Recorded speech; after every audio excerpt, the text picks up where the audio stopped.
Eddie Howe should have won Manager of the Year last year. I agree. I agree. He did a phenomenal job. Not only just like with bringing in new players, and he did sign new players and get a tune out of them, but getting players that were already at the club look like new players. Mate, Joe Linton.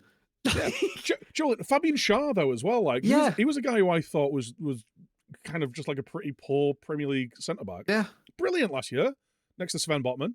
You got Jacob Murphy banging in 20-yard screamers for fun. Like it's just Jacob Murphy. Like the reinvention of Miggy Almiron as well. Like he got so much out of that team.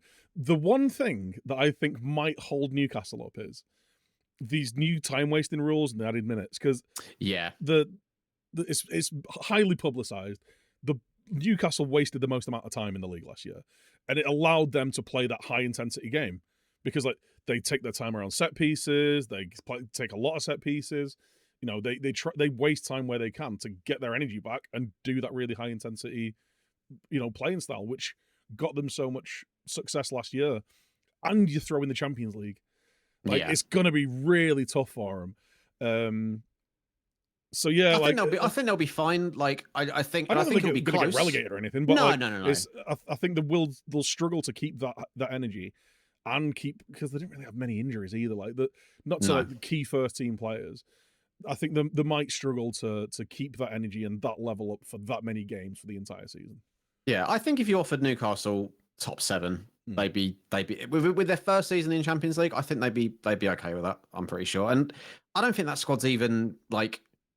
It's like you said, Howe got so much out of that squad. If you look at that squad on paper, you can't say that it's Champions League quality. Like, well, at least the team from last season. Like, you can't say Dan Burns is a Champions League level left back, or that Fabian Schär is a Champions League level centre back.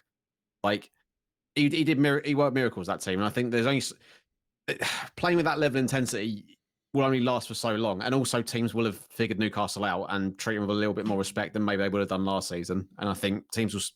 I've seen it happen with West Ham when we had those couple of seasons. Teams will eventually just start going, we'll just drop up 5-10 yards further back. Yeah. And now you have to try and break us down. And I saw teams do that to Newcastle last year, and they did struggle at times to sort of break teams down who just sat in against them. So it'll be interesting how they cope with that. But yeah, I think 7th they'll be really happy with.